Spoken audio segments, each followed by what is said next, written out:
Waalaikumsalam warahmatullahi wabarakatuh. Perkenalkan, nama saya Umar Fakih. Saya di sini sebagai pengganti dosen Pak Nopi dikarenakan beliau ada tugas di luar kota. Sebelumnya saya ucapkan terima kasih kepada kalian yang sudah hadir pada kelas saya. Di sini saya akan menjelaskan tentang strategi pembelajaran. Kemudian di sini ada beberapa poin yang saya ingin jelaskan. Yang pertama itu introduction atau pengenalan tentang apa itu strategi pembelajaran tersendiri. Kemudian yang kedua adalah fungsi dan tujuan strategi pembelajaran. Yang ketiga jenis-jenis strategi pembelajaran, dan yang terakhir kesimpulan. Untuk yang pertama itu pengenalan tentang strategi pembelajaran. Strategi pembelajaran adalah suatu rencana, metode dan perangkat aktivitas terencana untuk meraih tujuan pembelajaran. Definisi lain dari strategi pembelajaran yaitu suatu rencana rangkaian kegiatan yang pada pemakaian metode dan penggunaan akan semua sumber daya atau kekuatan demi adanya pembelajaran yang disusun untuk meraih tujuan tertentu.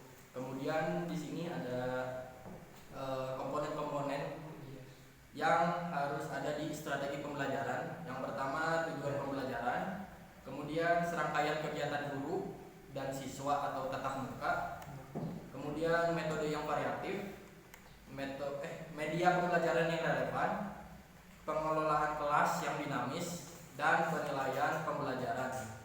Kemudian di sini saya akan menjelaskan fungsi dan tujuan strategi pembelajaran. Di sini ada beberapa fungsi dan tujuan strategi pembelajaran. Yang pertama itu memberikan isi pembelajaran kepada pembelajar. Kemudian menyajikan informasi atau bahan-bahan yang dibutuhkan pelajar untuk menunjukkan materi tersebut. Kemudian sebagai seperangkat kriteria dan formula untuk merevisi bahan ajar yang ada. Dan yang terakhir sebagai kerangka kerja untuk merencanakan catatan ceramah kelas, latihan kelompok interaktif, dan penugasan pekerjaan rumah. Kemudian di sini ada jenis-jenis strategi pembelajaran. Di sini terdapat beberapa jenis strategi pembelajaran. Yang pertama itu strategi pembelajaran langsung. Strategi pembelajaran langsung merupakan pembelajaran yang banyak diarahkan oleh guru. Strategi ini efektif untuk menentukan informasi atau membangun keterampilan tahap demi tahap untuk para siswa. Dan pembelajaran langsung biasanya bersifat deduktif. Yang selanjutnya strategi pembelajaran tidak langsung.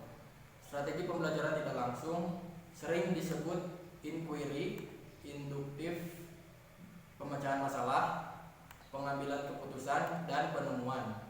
Berlawanan dengan strategi pembelajaran langsung, pembelajaran tidak langsung umumnya berpusat pada peserta didik, meskipun dua strategi tersebut dapat saling melengkapi.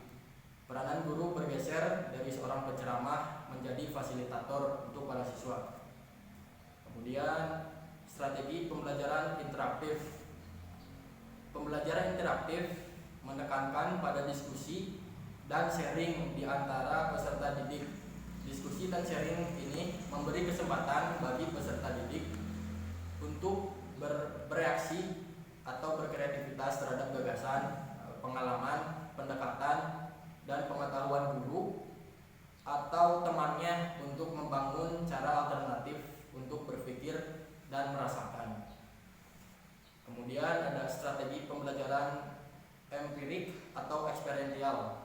Pembelajaran ini berorientasi pada kegiatan induktif, berpusat pada peserta didik, dan berbasis pada aktivitas refleksi pribadi tentang pengalaman dan formulasi, perencanaan menuju penerapan pada konteks yang lain merupakan faktor kritis dalam pembelajaran empirik yang efektif. Kemudian strategi pembelajaran mandiri. Belajar mandiri merupakan strategi pembelajaran yang bertujuan untuk membangun inisiatif individu, kemandirian, dan peningkatan diri. Fokusnya adalah pada perencanaan belajar mandiri oleh peserta didik dengan bantuan guru Belajar mandiri juga bisa dilakukan dengan teman atau sebagian dari kelompok kecil atau besar. Dan yang terakhir adalah saya akan lanjut ke kesimpulan. Kesimpulannya adalah strategi adalah suatu pola yang direncanakan dan ditetapkan secara sengaja untuk melakukan kegiatan atau tindakan, di mana pembelajaran adalah upaya pendidik untuk membantu peserta didik melakukan kegiatan belajar.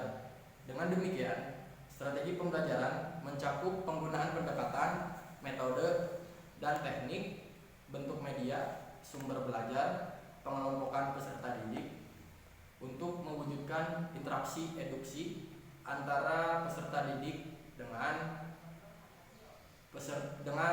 guru dan terhadap proses hasil atau dampak kegiatan pembelajaran. Dalam hal ini, strategi pembelajaran diartikan sebagai perencanaan yang berisi tentang rangkaian kegiatan yang didesain untuk mencapai tujuan pendidikan tertentu. Mungkin cukup sekian materi strategi pembelajaran yang saya sampaikan.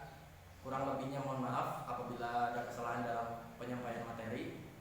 Bila ada pertanyaan boleh dikirim lewat email atau melalui WhatsApp, akan saya baca. Ya boleh langsung Pak. Gak ada waktu.